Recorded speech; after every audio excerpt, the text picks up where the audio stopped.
Hello, and welcome back to The Land, a Borderland basketball podcast. I'm your host, Javier Cortez, and this is episode 4. So, on today's episode, we're talking UTEP basketball on the men's and women's side, previewing their upcoming 2024-25 season. And I'm going to do that with special guest Zay Galindo. But before we get to that conversation, I do want to just talk some Borderland basketball news, some stuff that's happened since the last episode.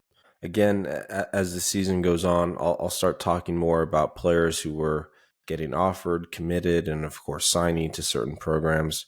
So let's get to some commitments that happened since the last episode. Okay, starting with Danae Gonzalez from Burgess High School.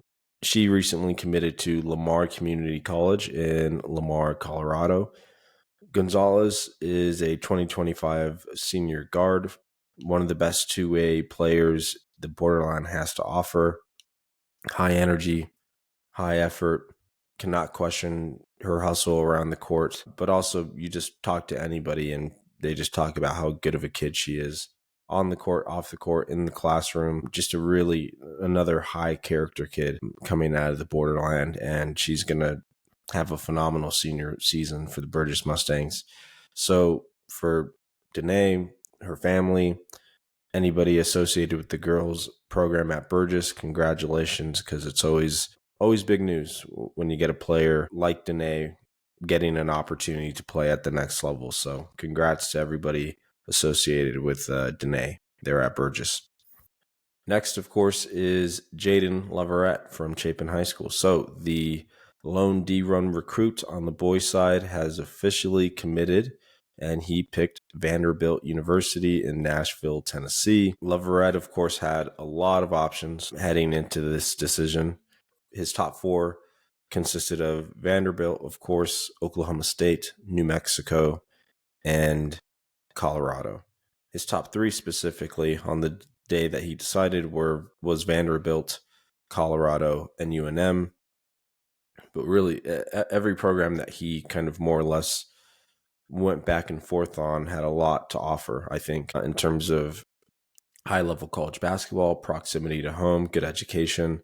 And that ultimately was the calling card for Vanderbilt, along with the possibility of playing time. But for those who don't know, Vanderbilt is a phenomenal academic institution in the southeast part of this country. And of course, they play in the SEC. So he'll get to play against the likes of Florida, Kentucky, Oklahoma, Texas, to name a few programs that consistently produce NBA players.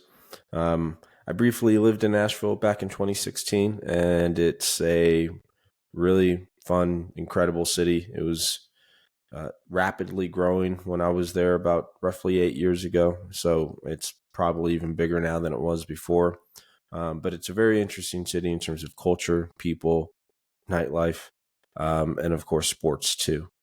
So, big news for a Borderland prospect to get that opportunity to go play for a program like Vanderbilt and to get that type of education. So, his parents have to be incredibly happy for him. Everybody at the program at Chapin has to be incredibly happy for him. And now he gets to just focus on basketball, his senior season, which is nice. I know it's an exciting and special day for the Huskies, but also, again, just for Borderland basketball prospects. I really think that Jayden is an example of a talented kid who's worked hard, who is also maximized to the best of his abilities within that program. I think he has a lot of good people around him that have helped him get to this point, to have the opportunity to play D1 basketball and to play at a program that plays in one of the best conferences, and again, while getting one of the best educations that you can get in this country. But it speaks to really the setup that they have at Chapin to really maximize players' opportunities, because there are a lot of great players that come out every year from Chapin or other programs who I feel like are immensely talented and yet do not have the same opportunities. And of course, like I said, it speaks to who he is as a kid, how hard he works, and his motivation to play at the next level. But it also speaks to the setup of people around that Chapin boys basketball program that have helped him get to this point. So again, congrats to Jayden. The Chapin program, his family, well deserved. Last thing before we get into today's episode, Kayla Thornton is now a world champion.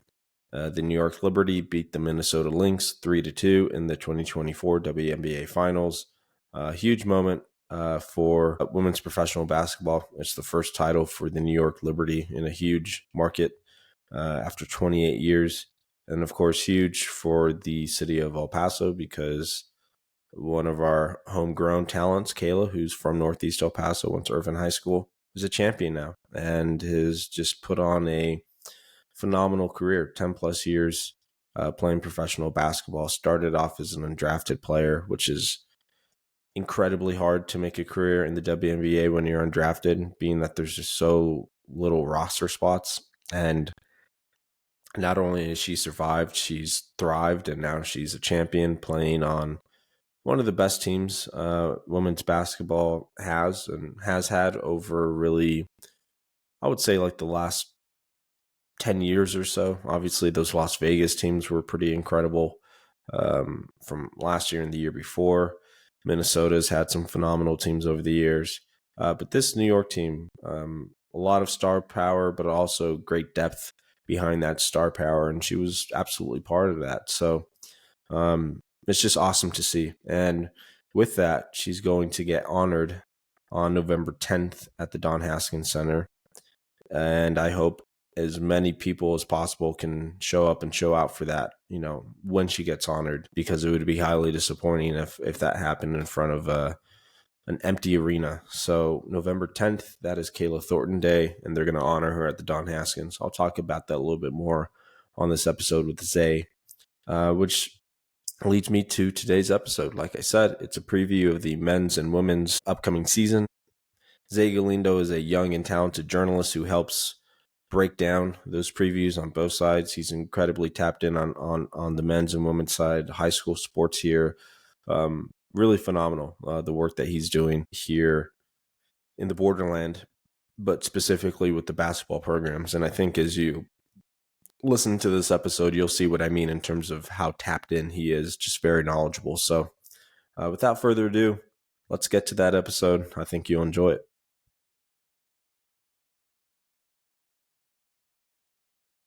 Okay, so I'm now here joined by Zay Galindo, the first official guest ever on the Land podcast. Zay, how are you doing, man? Doing great. I mean, I feel incredibly honored to be the first official guest, man. I mean, thank you. Well, when it came to talking UTEP basketball, I just didn't think I could come up with a lot of people who know more than you or kind of deeply embedded on both sides, the men's and the women's side. So you just felt like the perfect person to bring on for this episode. But before we get that, we have to address the elephant in the room. And every time I come across your work or think about you, it just dawns on me again that you are a high school student. So really quick before we get to basketball and stuff, because I've always been sports obsessed from a very young age, but for you, you're already deeply embedded within sports media here in El Paso. You're one of the most tapped in people across all different sports. You cover high school stuff, UTEP athletics across the board. How are you doing this as a high school senior? I mean, what can I say? I love sports. I love sports in the Borderland, love sports all around. So it just comes easy to me. Some people might see my work and see the things that I do and say, that just seems like so much to do it at such a young age, but I enjoy it. So it doesn't feel like it's much to do. I enjoy my work. I enjoy the things that I do, and I still have time to do things that a normal teenager, would want to do, right? Hang out with their friends, play some sports, go to the park, and at the same time, watch some college hoops, college football, high school hoops, whatever it is. I have time to do everything that I'd like, and I absolutely love it. Yeah, man. I mean, look, at the end of the day, if your job is to go, watch a football game, basketball game, baseball game, it's pretty nice. But it's just so impressive that you kind of already have your ducks in a row at this early of an age. Because again, I can think back to where I was at 18, and I had certain priorities and stuff. Knew I wanted to be a sports journalist, but by no means was I already embedded within to, any media publications or anything like that, let alone, again, when a lot of people think about UTEP sports, they think UTEP Zay. So, I just find it fully impressive, man. And I'm rooting for your future success, especially because, you're from El Paso, but Northeast El Paso. I'm a Northeast kid too. So, we gotta stick together, root for each other. But yeah, man, it's just incredibly impressive on your end for sure. Yeah, I appreciate it. I appreciate the kind words coming from someone like you. Yeah, man. All right. So without further ado, let's get into it. Do you have a particular place you want to start? You want to talk about the men's side, the women's side first? What are you feeling? Yeah, we could talk about the men's side first. All right, let's do it. So the 2024-25 UTEP men's basketball team. So kind of starting general takeaways from the off season. My first kind of big question for you is this the best roster that Joe Golding has had in his tenure, now entering his fourth year, I believe? That's a tough question, and I think it comes down to it's top two for sure. I think it's top two, and the roster that he came into, in his first season as head coach, I mean that was an incredibly talented roster. You had Sule Boom, Keontae Kennedy. I mean, plenty of talent on that roster, and it was evident in the way that they were able to catch fire later in that season. But at the same time, this roster is really really good. I mean, they return all of their eligible scholarship players to come back. So, everybody who still had eligibility and was on scholarship returns. They picked up some nice key pieces. One through the transfer portal, JUCO, high school ranks. They went all around. So the talent is on this roster, and I won't say it's the most talented, but I think they're up there. Yeah. I mean, at the end of the day, talent, it's such a heavy, overused buzzword, and it's more about cohesiveness and do you have the depth at various positions and stuff. And correct me if I'm wrong, it was 8 returners from last season. I think last time I counted, I think it was 8 scholarship players from last season back on this team. And I think that's what matters, having that roster continuity, that chemistry, and they ended the season so well last year. I think that's why there's some buzz and some excitement about this men's team. Yeah, I mean, I think it was 8 or 9. I'm not sure because one of them was on Ross. It was on the roster. I'm not sure, but it was around that number. And I mean, yeah, you're right. They built momentum. They built momentum because if they fall out of the Conference USA tournament with a loss in the first game, they don't get past Liberty. Then we're looking at this team in a whole completely different light. We're saying, hey, Joe Golding, he could be on the hot seat, this, that, and the third, but they didn't. They were able to stack up wins, make a run to the Conference USA Championship, and they were this close to, sniffing the dance. So the momentum is there. The fans are almost bought in. There's still some skeptical fans out there, as there should be, right? They still only won 18 games last year with a roster that some would say was really, really good as well. So, you know, this roster and this team as a whole, the excitement is there, especially inside the fan base. Good. That's good to hear. Where does this roster stack up within Conference USA, in your opinion? They were picked, I think it was 5th or 6th in the media when it comes to conferencing. Yeah, and I felt like it was a little disrespectful. And at the same time, I know this conference, I was able to do a preview on another podcast a couple weeks ago, and I did some more research into this conference, and hey, it's gotten a lot better than last year. It really is a lot more talented all around the board, and I don't think this is as bad as a conference as it was last year, which shows me that hey, maybe 5th isn't bad, but I think they're a top 3 team in my opinion at least, and it just comes down to the minute continuity, the amount of scholarship players they bring back, and the grabs that they got. I really like the offseason additions. No, fair. And maybe, getting picked 5th in the preseason poll from the UTEP fan perspective seems off, but maybe it's an encouraging thing in the sense of, because obviously this is a team returning of a lot of its top talent. Seems like it's projecting upward. So if we're 5th, that has to speak to maybe the quality, the depth of what CUSA will be like this year.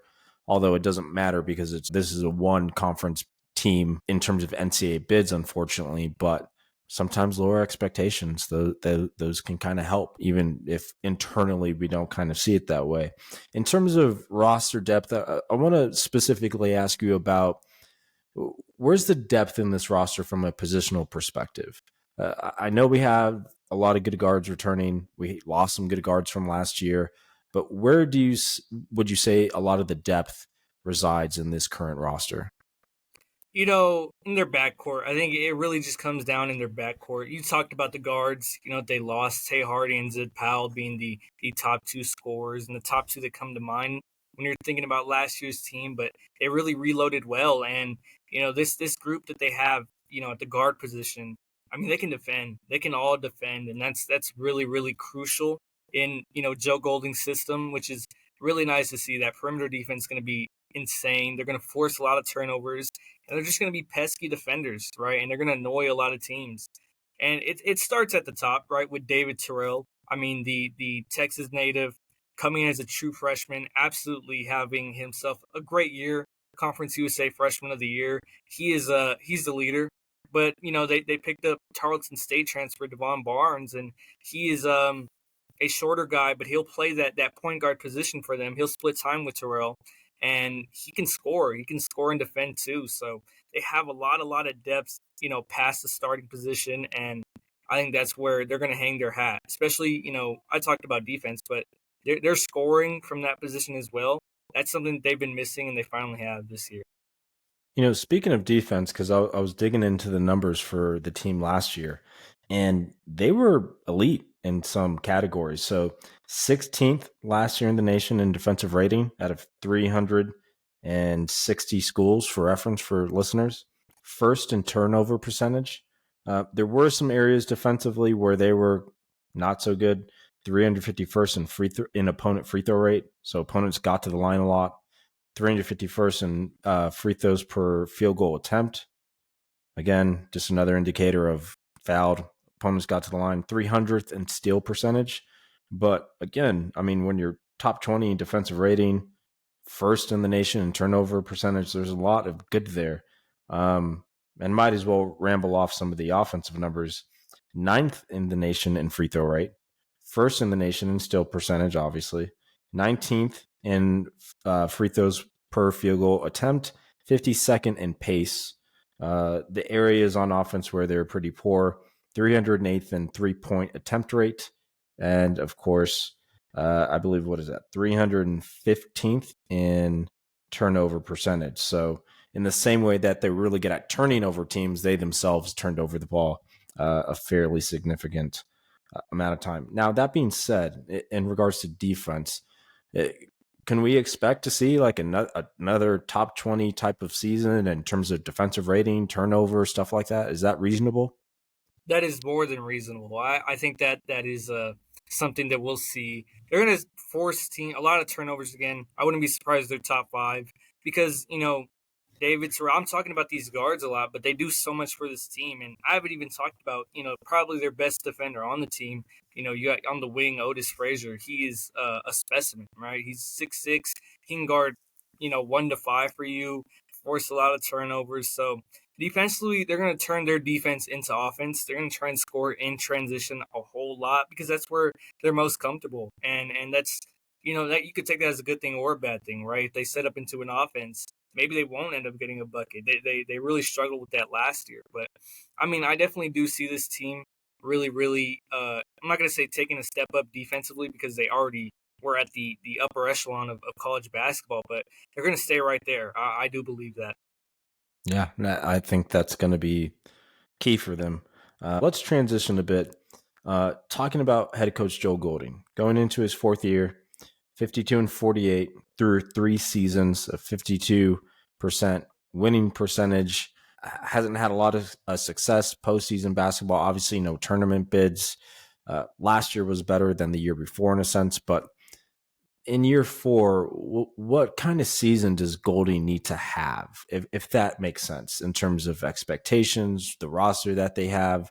What's kind of the acceptable win-loss record, postseason, non-postseason type of outcome that is acceptable for Golding in his 4th year at UTEP, in your opinion?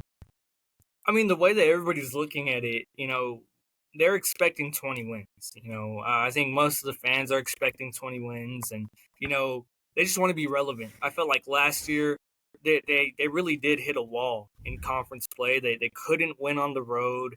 They had a couple of really really bad games in the dawn, and it was just frustrating to watch. You could tell from the fans' perspective that they didn't like the type of basketball that was being played. And that's why I talked about how important it was that they built momentum at the end of the year. And, now they have the expectations. And that's a good thing to have, right? You know, Fans are going to say, hey, this is turn your bus. I'm not going to go that far. But in year 4, with this type of roster, with this type of continuity, I mean, it's fair to expect some postseason play and, relevancy when it comes, January, February, around that time.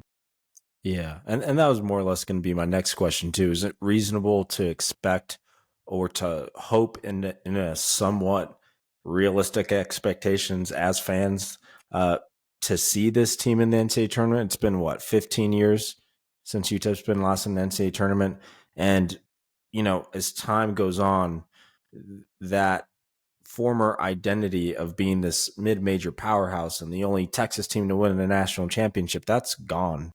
We're not the only team from Texas to win a national championship anymore.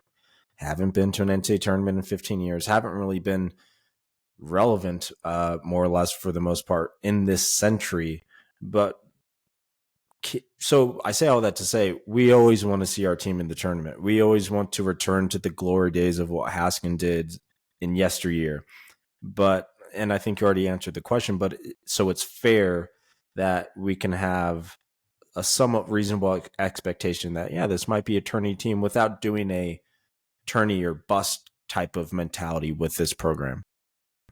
Yeah, I feel like every year you're going to have that fan that is still, 15 years behind, right? That's saying, hey, this is a mid, exactly what you said, a mid-major powerhouse, this and the third, Texas powerhouse. They're not that anymore. So, I feel like if this was a different year and this team wasn't as good, that fan is going to say, hey, no matter what, they should be making the tournament. No.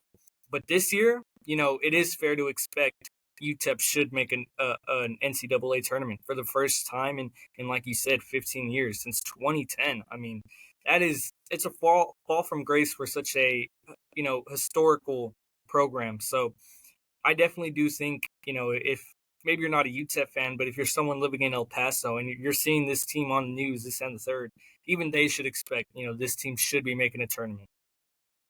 So with that, let's say that this team does fall short of the NCAA tournament, but also an NIT bid, and they're not playing postseason basketball, or they're not playing a relevant postseason basketball tournament, right?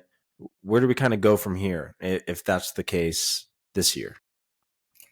It's tough. I mean, if they fall short of any postseason play and maybe even they bow out in the first round of the Conference USA tournament, I mean, you're going to have people coming for Golden's head. I mean, whether it's fair or not, it's year 4 and missing the tournament completely and just not having a great year with the roster that they do have.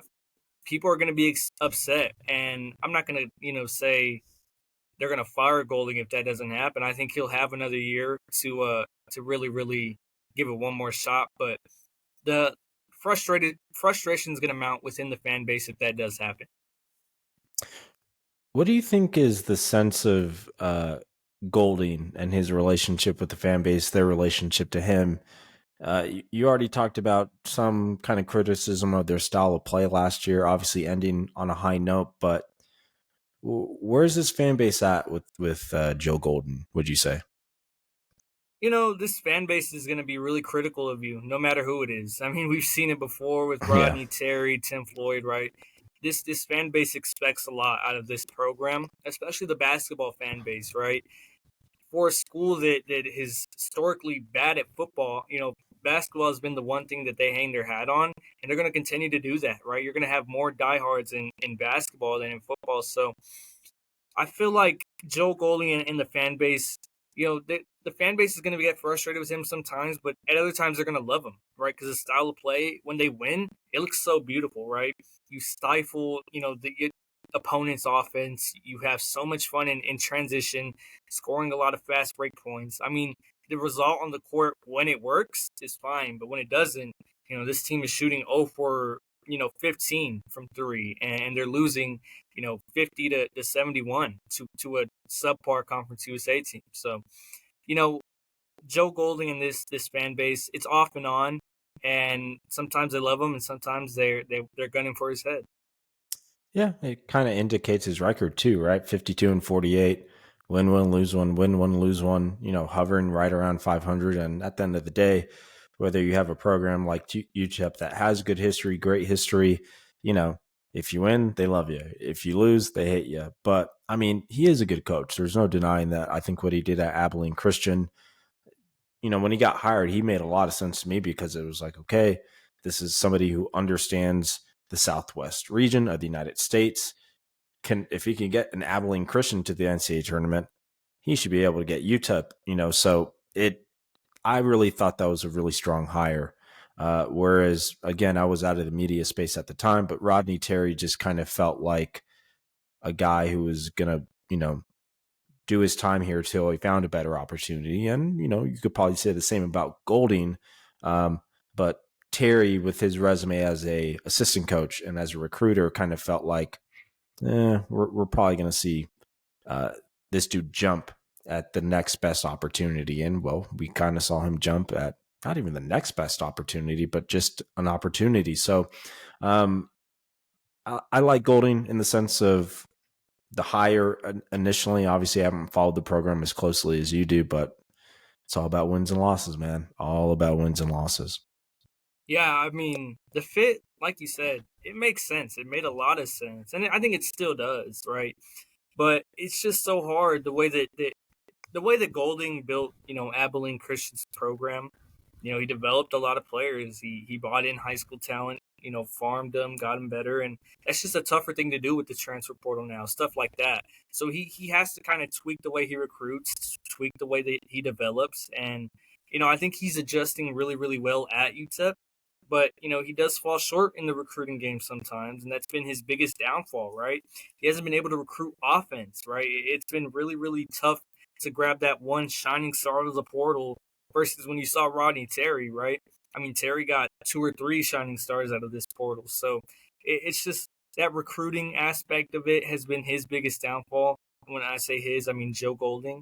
And, we're going to see that now, right? He's 4 years in. He's had a couple of classes, more than a couple of classes under his belt. And we're going to see how his, developmental process is taking course. Yeah, no, well said. So transitioning a bit, let's get into the schedule. What are the biggest games that UTEP has for this 2024-2025 season? They're in the Ball Dogs Classic in late November. They have the West Star Don Haskins Sumble Invitational, as they do every year, and then of course their CUSA slate. What stands out to you?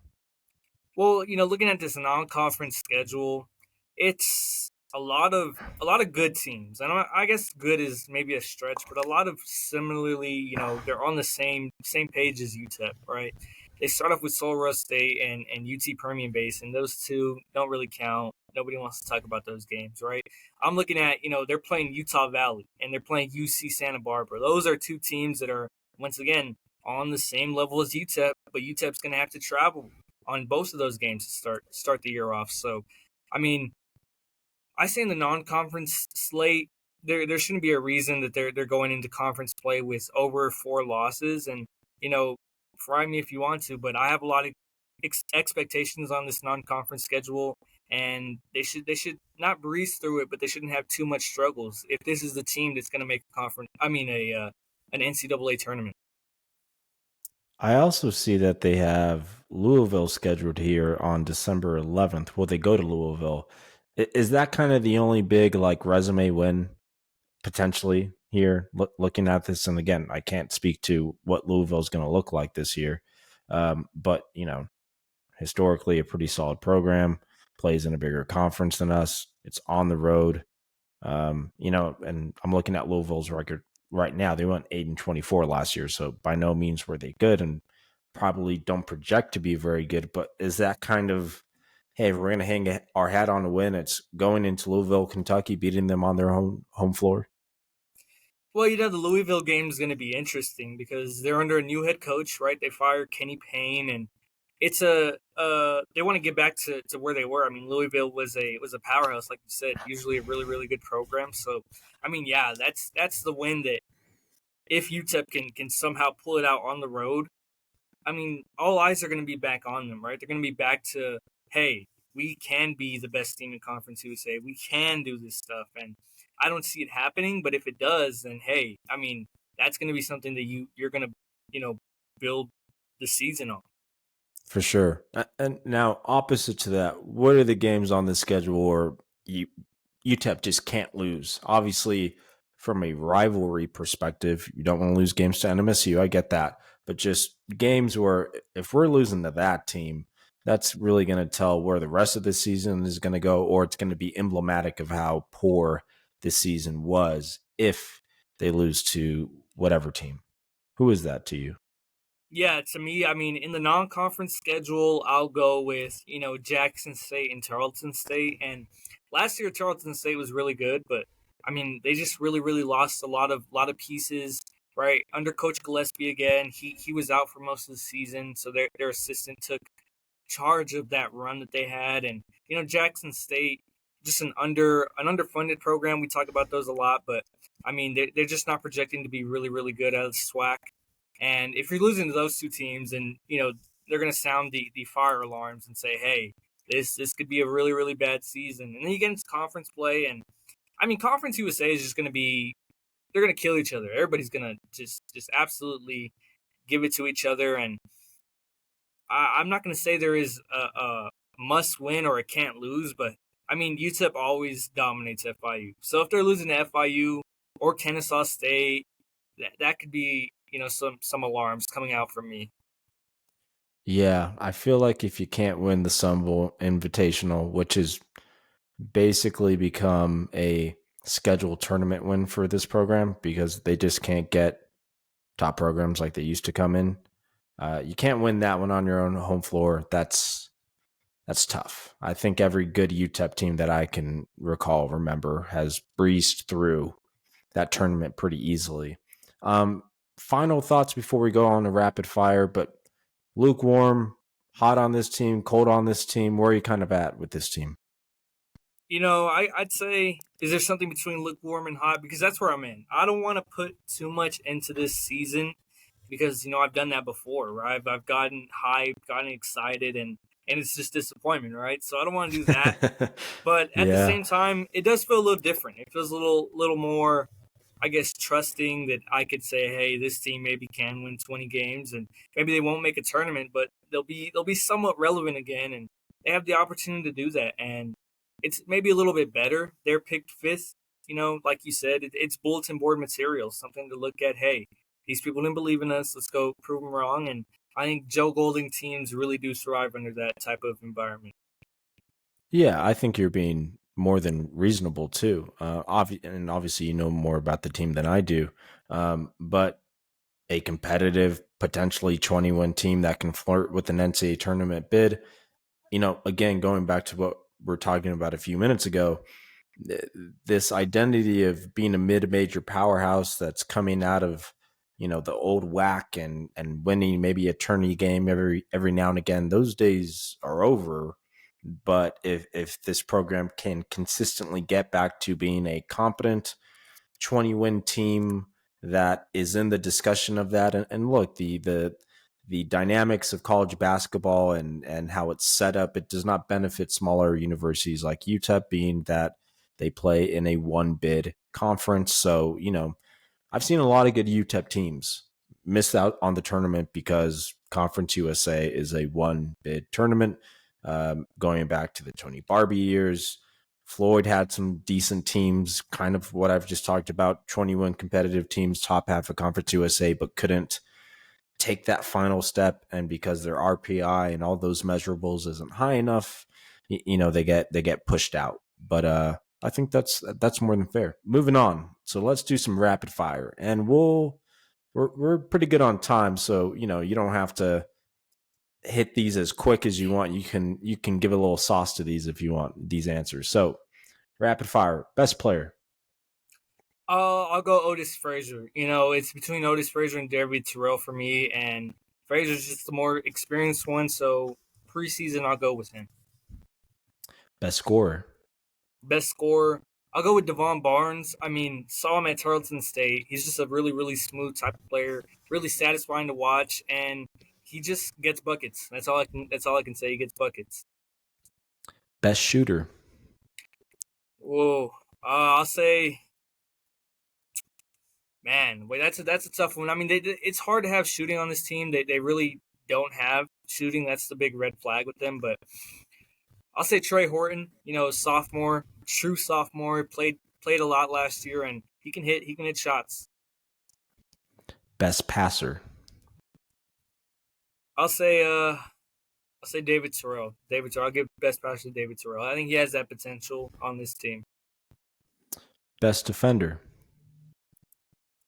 I'll go with Otis Frazier again. I mean, he's just so athletic, so versatile as a defender. He can guard 1 through 5, like I said, and he's tough to get by, right? He's a great perimeter defender. He's really in those passing lanes. He's in your pocket, and if he's posted up down low with a post guy, he'll hold his ground. So I'll go with Otis Frazier.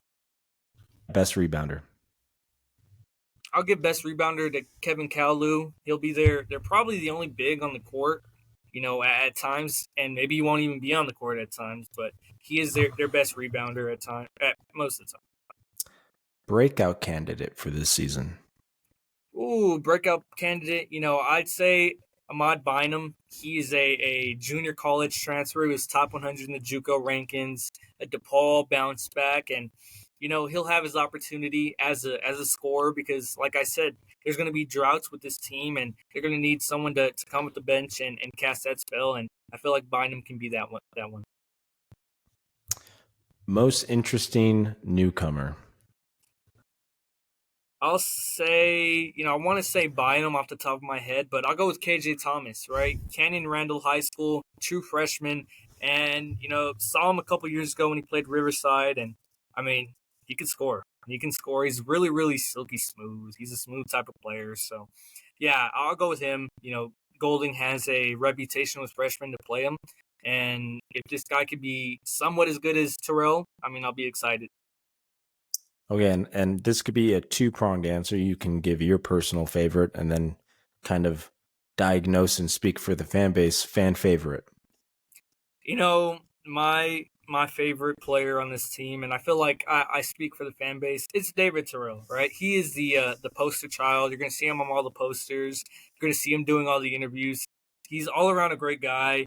Parents went to UTEP stars, and he just likes the university. He seems like he likes this university, likes playing for Coach Golding, and you can tell that it translates onto the court. I mean, he just finds ways. He's around the ball, right? If we're talking about football, you see a linebacker making tackles, stuff like that. He's just always around the ball. He's a guy that just knows basketball. He gets it, and you can tell watching him on the court. No, well said. All right, so let's move on to the women's side. So the UTEP women's basketball team coming off a 12-19 season. Keitha Adams in her returning year. Going to read off a bit of stats on the women's program. So, again, it was kind of a tough go in Keitha Adams' second run here at UTEP. On offense, really the only place that they had a half-decent mark. They were 38th in free throw rate, but conversely, 319th in three-point attempt rate, 330th in assist rate, but defensively, this is where this team really, really struggled last year, unfortunately. 330th in defensive rating, 356 in three-point attempt rate or opponent three-point attempt rate. They really had a hard time defending the three ball last year. So in addition to that, they were 340th in opponent three-point field goal percentage and 354th in three-pointers made. And again, a bunch of other shooting metrics that kind of coincide that I think the points made. So this is a team still in a rebuild. It kind of seems like Keitha Adams is somebody who knows all well about a rebuild. It took her about 5 or 6 years till she had like a fairly decent team in the mid 2000s.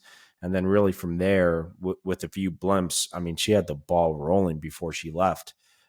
So What's kind of your takeaway with Keith Adams coming back and in year 2 of this?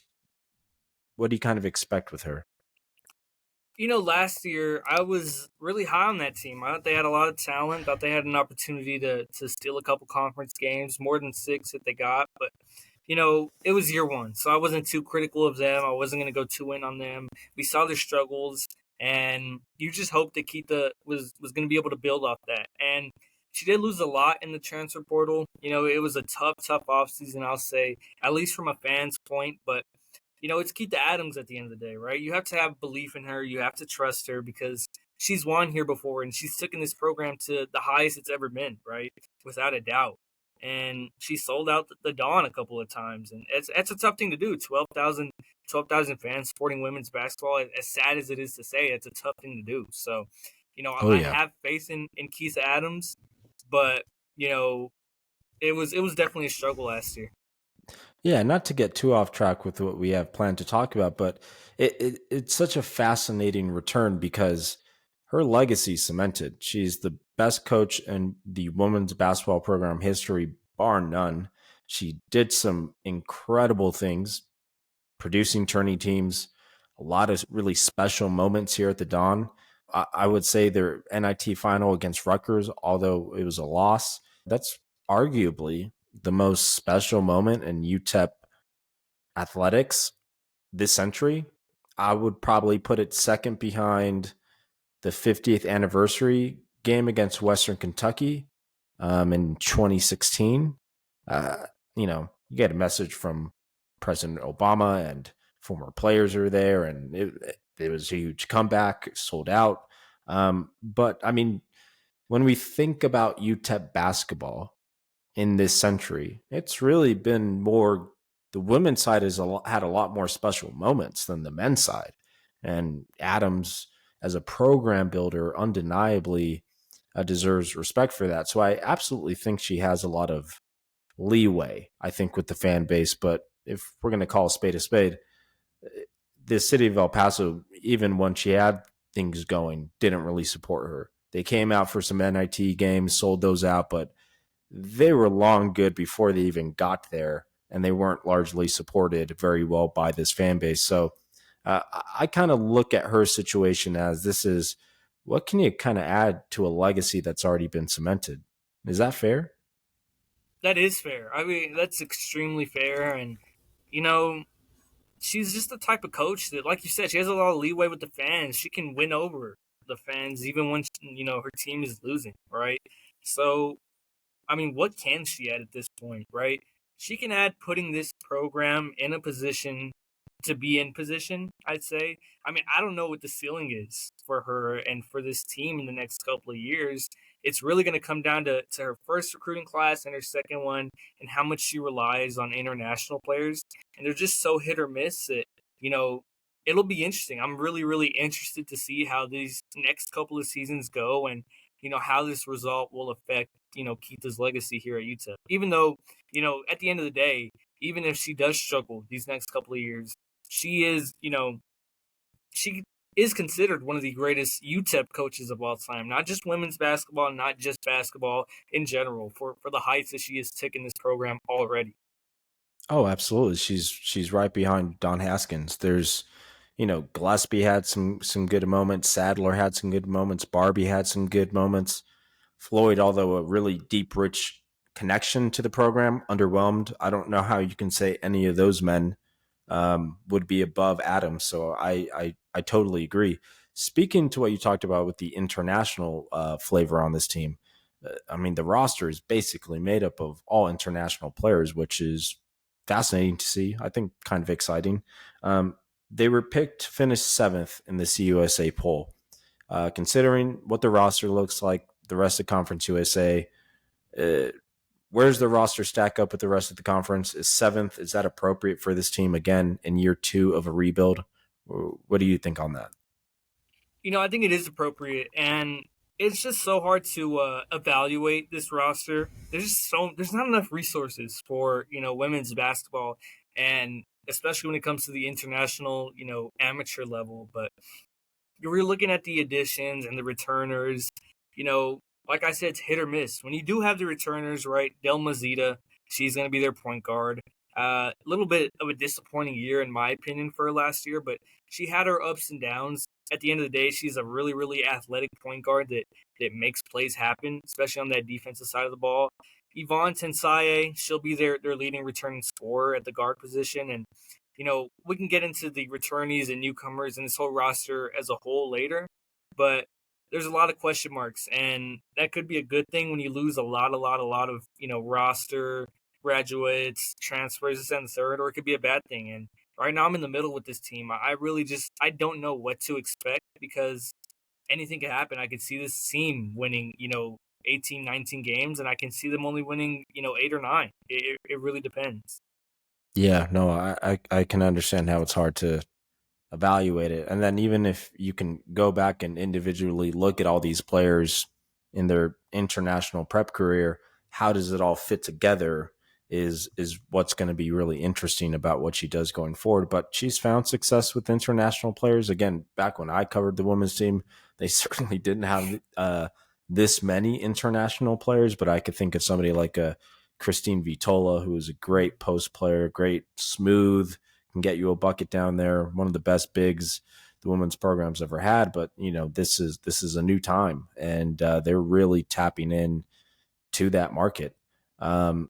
Same question that I asked about the men's side. Where's the depth on this team from a positional perspective, would you say? I'll go straight, in the post. I think they have a lot of really, really, really good scores in the post, and that starts with, Luisa Vidrova last year. Once again, an international player. Was a true freshman under Keith Adams last year, and she did struggle to start the year. She struggled a lot. Didn't really, she fell out of the rotation at a time. But I mean, when UTEP was struggling and there was time to play a lot of freshmen, she came up and she came up big. I mean, she finished the year with six straight games in double figures, and she's joined, with another true freshman from last year in the post with Dunja Zakevic. Excuse me, the Serbian names always get me, but last great year attempt though. Last year, she did play a lot with Wydrova as a true freshman in the post, and they also have a couple of ads down there, a lot of size, that they've got. So I feel like defensively in the post, they're going to have more success than they were last year. And of course, on the perimeter, it's going to be a little bit more tough, especially in that backcourt. Where's the scoring going to come from? Who's going to get the stops? That's why I say that front court, especially in the post, they're going to have a lot of success. No, well said. Looking at the schedule, again, kind of same round of questions that we talked about on the men's side. What are the big kind of schedule takeaways? I see that they play BYU on December 5th here in El Paso. That should be interesting. Kind of have some of the same pre-conference matchups. Tarleton State, that's who they actually opened the season against. What are your schedule takeaways with this team? Yeah, looking at the schedule from afar and, when it was released, I really circled 3 games, right? It was the return game from last year. They're going to host UTSA at the beginning of the year. They got absolutely pummeled against UTSA on the road, and that was, it was an embarrassing loss, right? No matter how bad it was to lose on the road to a regional rival like that, it was something that nobody wanted to see. So I'm really excited to see how they perform in the dawn against UTSA. And then you're hosting, BYU. I mean, BYU is a Big 12 team. They're a Power 5 team, and they're going to come ready to play. And I'm really, really excited to see them, perform against BYU, especially the crowd. You're hosting a Power 4 team and at home. I mean, you don't get to see that a lot in college basketball these days. So, and one last game, Colorado State on the road. That's going to be a big test. They're a really, really good Mountain West team. They were good last year. UTEP gave them all they could handle, but the Rams were able to take it in the final seconds at home. So really, those 3 games will tell us where this team is and how they'll probably perform come conference time. Yeah. Two games that really stick out to me. So November 10th, Morehead State, they're going to honor Kayla Thornton, retire her jersey finally. I really, really hope a lot of people show up for that. I don't think there's anything more indicative of poor support when a legend comes home to an empty stadium or an empty arena, especially somebody like Kayla Thornton, who's from El Paso. So I really hope that people come out, even if it's just to see Kayla. Fine, come out for that game, because man, if we have a former athlete from El Paso who deserves to be honored in front of a sold out crowd, it's her. Like, I don't think that should even be an argument or discussion. So I really hope that's well attended. I would really be disappointed if, we get a couple thousand people for that. And then to your point, the BYU game, I mean, sell it out, pack it, regardless of where they're at in that season. But the November 10th game against Morehead State, that has to be jam packed for that one. Yeah, I definitely hope it will be. I mean, and I also hope UTEP does their part in getting this game out and letting people know that, November 10th it's going to be Kayla Thornton Day in El Paso, right? She is an El Paso legend. She's up there with the greatest, athletes to come out of El Paso ever. I mean, she just won a WNBA championship. She's put together a solid career around the WNBA, coming from an undrafted player, and she went to UTEP and Urban, right? So, I mean, she deserves it. Once again, it is long overdue. Glad they can finally do it, and I do hope that this team, women's basketball here in El Paso, even when they were relevant, a couple of years ago under Coach Baker, upsetting Middle Tennessee, a ranked team, they were still struggling to get 2,000-3,000 in the stands. So it's tough to see, but I do think that El Paso will try and show out for that game at least. Yeah, I agree. It has to be all hands on deck. I mean, the fans, the city, even if you're not a UTEP basketball fan, I think it's important to show up. But I totally agree in the sense that UTEP has to market the crap out of this game. They really got to push it hard, and not just the athletics program, but every program should put the word out. The soccer team should be promoting it. Both basketball teams, the football team, the ADs, everybody should be involved in, making sure everybody in this city knows, hey, what are you doing on November 10th? This is where you need to be. This is where the city needs to be. So hopefully that can happen. So moving on a little bit past schedule. No, actually, no, let's ask one more question about the schedule. So again, same question. Are there any can't lose games on this schedule for this UTEP team? So again, we've talked about this is a team in rebuild. They're still in the process of doing that. So, and it's hard to tell with this roster turnover, a lot of international players, where they're going to stand and lie. But are there still any games where it's like, man, they can't get this one done? It's going to be another long season in year 2 of this rebuild. I guess I forgot to say this on the men's side.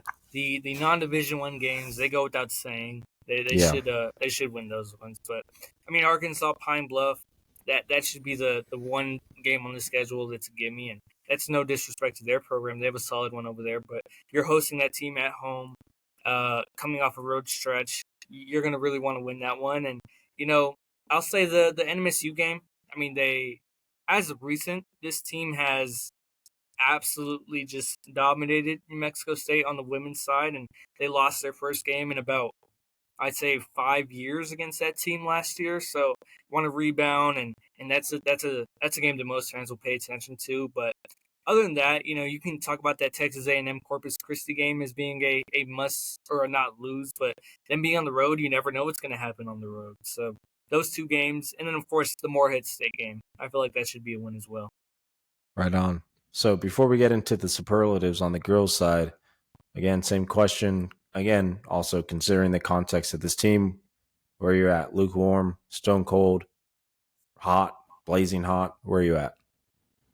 Yeah, I'll be room temperature. I'll be room temperature on this team, and I don't know if that's an answer that I can give, but it's just so hard to evaluate them. I said it before.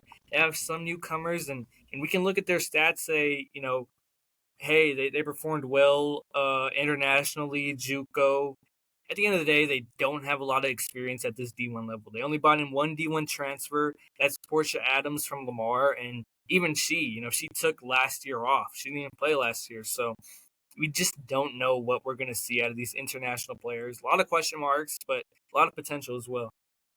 Yeah, I think fair when you can't definitively answer the questions, and there aren't a lot of people that are more tapped in than you. I think it's fair to kind of throw up a question mark answer, man. So I get it. All right, so let's do, and this is really going to command and call on, how tapped in you are, because we just talked about how it's a new roster full of new players, and now we're going to go through a list of superlatives. So we're really going to put you on the spot here. So I appreciate it, man. All right, best player. Best player, I'll go with Luisa Vajdrova. I mean, she just finished the year off in such a way that she was their go-to player at the end of that year with a team with Jayden, who was by far one of the best post players in Conference USA. I mean, Vajdrova just she was a I don't know what the exact word it is, but she just fed off of that. She took those one-on-one matchups in the post and she absolutely dominated. She, really played as a top tier player in Conference USA. So Luisa Vajdrova, best player. Best scorer. Best scorer, I want to say Yvonne Tensaye. She was a Penn State transfer last year. She did struggle to get going at times, but she can shoot that ball. She can shoot the ball and she can get to the rim. And those are two things that the UTEP just couldn't do last year. So, Tensaye, the leading returning scorer, I feel like that could be the cheap answer there, but I truly do think she's the best scorer. Best shooter. Best shooter, I'll go with Portia Adams, the transfer I just talked about, the only D1 transfer they bought in from Lamar. She averaged 13 points, and just watching some highlights of her, it's hard to find actual games, women's basketball Lamar. I wish it was much more accessible, but she looks like she could shoot it. The percentages aren't amazing, but she definitely has that opportunity to put some up there. Best finisher. Best finisher, I'll go with Vajdrova again. I mean, she can finish through contact. She's a really, you look at these international players, especially from Europe, they're really, really slick with it at the rim. And for a post player, she's kind of polished. Her footwork is kind of polished. She's really, really nice around that basket. So, yeah, I'll go with Vajdrova. Best passer. Best passer, yeah, Delma Zita. That's probably the easiest one for me. She led this team in assists last year, and at New Mexico Junior College, she, Keith Adams said it. She's a point guard, and even though at times she relinquished that role because of her struggles to this D1 level, she is a point guard, and she knows how to pass that ball really well. Best defender. Defender, I'll go with Zita again. I mean, as a guard, she won Defensive Player of the Year at New Mexico Junior College, and she's a good perimeter defender. She's really quick. She'll go with you 90 feet without, breaking a sweat, without any of that. So, yeah, Zita on that on that perimeter, tough player to get past. Best rebounder. Best rebounder. They picked up a couple of different bigs this offseason. They had 6 newcomers, 4 of them being international. Wrote down this name. Let's see if I can pronounce it. Nadak Mbengwe, 6'3" forward, played at Crawley College, averaged a double-double there. And she's 6'3", a lot of size. I'll go with her as best rebounder. That's my my first, kind of curveball. A lot of people would probably say Vajdrova, but I'll go with her. Best athlete. Best athlete, got to go with Zita again. I mean, she just has probably the most potential on this team. If there was a player to take that step up, it would be Zita because she's so athletic, right? She's really fast. She's really, really quick. And those are two things you need as a point guard, especially at this level. So I'll go with Delma Zita.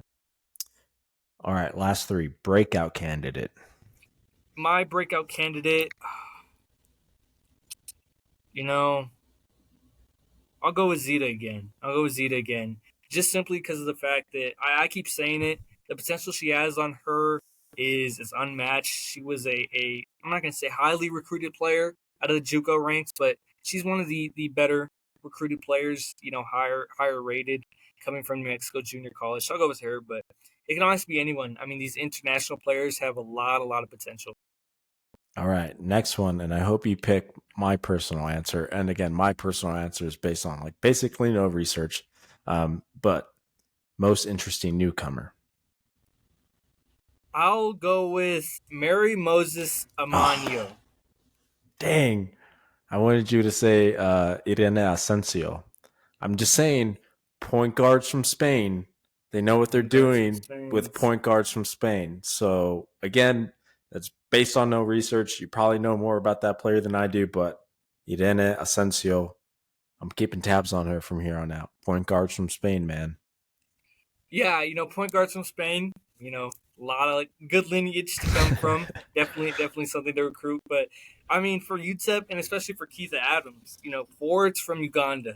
Keep that in mind because last year it was Jane Asinde who led this team, and Aminyo said it. Jane Asinde is their inspiration. She's from Uganda, 6'1" forward who averaged 14 points per game and 11.6 rebounds in the East African Women's Basketball League. So I'll go with her. She's probably the fan favorite and my favorite. All right. Well, you answered my last question too. Fan favorite. So you feel like for you personally, and then for the fans who are going to get to see her play this year, it's her? Yeah, I feel like it's going to be her. I mean, no disrespect to European or international players or just anybody on this team, but sometimes the personalities are a little dry, but not her. Not her. Saw one interview and I knew. Okay, so she's going to be a media darling. But yeah, man, that does it for today's episode. I think we hit it pretty efficiently talking about the men's side, the women's side. Zay, again, I can't thank you enough for coming on, man. I don't know how many future UTEP basketball episodes I'll do because my main content is around the high school basketball scene. But, whether it's UTEP or high school stuff, I'd love to have you come on again. And again, man, I'm so happy that the city of El Paso gets to have you. And whether that's for another 4 or 5 years, if you stay here for college, or the next couple months, man, we are very lucky to have somebody like you who's so dedicated and knowledgeable to covering sports within the Borderland area, man. So Zay, thank you so much, man. That was super informative. I learned a lot more. I hope my listeners learned a lot more. Where can we reach you? Where can we find you? Because we should, with all your content. Thank you so much. I mean, I appreciate it. Love the land. Great podcast, just getting going. Can't wait to listen to more episodes. And thank you for having me on the podcast, Javier. I mean, love your content. The Borderland 100, tapped into that. And as a high schooler, love high school hoops around the Borderlands. So thank you. You can find me on @UTEPZay, both Instagram and Twitter, or I guess X now. I'm on 2 podcasts. I co-host Minor Talk with Adrian Broadus and Sal Montez, but we also have another podcast, the Parent Pulse podcast. It's strictly college football, strictly UTEP football. So if you're interested in that, also co-host that with Adrian Broadus. So yeah, if you can't see behind me, I know it's inverted. 600 ESPN El Paso. That's my radio station. That's where I work at. You can catch sports talk from 4 to 7 every weekday. But yeah, thank you. I appreciate it. Yeah, man. Hey, and don't let Adrian boss you around. Ask him who hired him and gave him his start in sports media here. It's this guy. So Don't let Adrian big boy you, because I'll big boy Adrian for you. I'm just kidding. I love you, Adrian. You're the best, bro. All right, folks. Well, that's going to do it for The Land. I'm Javier Cortez. Special guest Zay Galindo. Thanks for listening. I'll catch you next time.